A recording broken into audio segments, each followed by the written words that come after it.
retour dans le live TV Finance. Merci d'être avec nous. Place tout de suite au Chronodax avec Eric Seban, trader et coach. Bonjour Eric, merci d'être avec nous. Comment s'annonce ce mercredi ? Si ça se passe comme cette nuit, ça va encore swinguer comme hier, je pense. En tout cas, pour le moment, pour l'instant, c'est pas de nouvelles particulières. En tout cas, le DAX reste à peu près au niveau de clôture d'hier 22h. Donc, on va attendre de voir un peu comment se passe cette ouverture.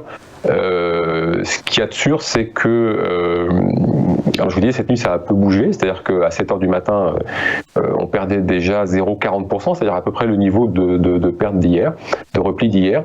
Mais on avait déjà fait des extrêmes pendant la nuit, déjà de près de 1%. Donc ça a pas mal bougé, ce qui est inhabituel. Donc moi, je note toujours évidemment tout ce qui peut être un petit peu différent d'habitude.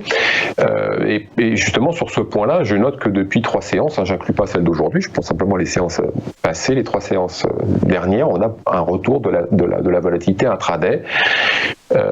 Il semblerait que la spéculation soit un peu fébrile, parce que on note bien, alors en fin de séance, on voit bien que finalement, il se passe pas grand-chose dans le sens où globalement c'est une alternance de hausse et de baisse d'environ 0,40%, donc pas grand-chose, rien de notable. Mais en séance, en revanche, les extrêmes cotés s'échelonnent globalement entre 1,30 et 2,50%, ce qui est quand même beaucoup. C'est-à-dire qu'à partir du moment où vous avez comme ça des échanges qui passent dans le vide sur une grande amplitude et qui finissent sur quelque chose d'assez faible, ça démontre donc une volatilité. Cette volatilité en augmentation, donc je la note parce qu'elle n'était pas présente ces dernières semaines. Et comme je vous dis, cette nuit, ça a continué. Donc on va voir comment ça va se passer aujourd'hui, si ça se poursuit ou pas. En tout cas, je note aussi également que mon scénario principal qui était, scénario alternatif qui était un retour en rebond sur 13 920 en double appui pour retourner vers 14 100. Il est complètement invalidé. On était encore dans cette situation la semaine dernière, parce que mercredi, jeudi, vendredi, lundi, 13 900, la zone a tenu. Et puis hier, elle a été enfoncée pour aller chercher directement 13 600. Donc ça s'est passé un peu de façon surprenante. Enfin, en même temps, surprenante de façon modérée, parce qu'on sait très bien que comme la spéculation domine les échanges, il peut se passer beaucoup de choses. Une banque de densité égale beaucoup de mouvements, beaucoup d'amplitude et peu de contrepartie, donc de la vitesse et de l'amplitude. Donc ça, on sait que ça peut se passer à tout moment. D'ailleurs, 13 600, c'est quoi ? C'est le niveau, c'est l'objectif que je vous avais donné il y a 15 jours pour toutes les stratégies dont je vous avais parlé à base d'achat de put. C'est-à-dire que on visait des trous d'air sur quelques jours. C'était une proposition que je vous fais depuis décembre, globalement, de vous dire que dans le contexte où effectivement la construction s'est faite de façon bien protégée, que les gestions ne sont pas acteurs du marché, la spéculation domine les échanges, on voit bien qu'il est hésitant et qu'il n'arrive pas à s'élever au-dessus de 14 120, eh bien, je vous disais, les puts sont des bons instruments pour jouer des trous d'air. Il y en a eu plusieurs depuis décembre. 13 600 est un objectif, et hier, quand on était sur 13 600, ça nous a donné l'opportunité de déboucler la stratégie. Et vu la valorisation qu'on a eue, parce que ça s'est passé rapidement et avec de l'ampleur, effectivement, ça s'est avéré très lucratif.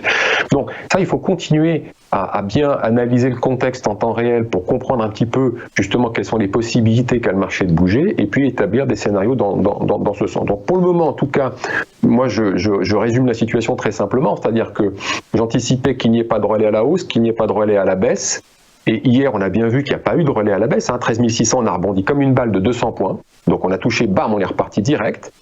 Donc ça montre bien en effet qu'il y a peu de densité. On a bien la confirmation de l'anticipation que je faisais du contexte, à savoir pas de relais haussier, pas de relais baissier, de la spéculation dominante, les gestions en retrait, donc tous les éléments pour des mouvements importants, densité faible.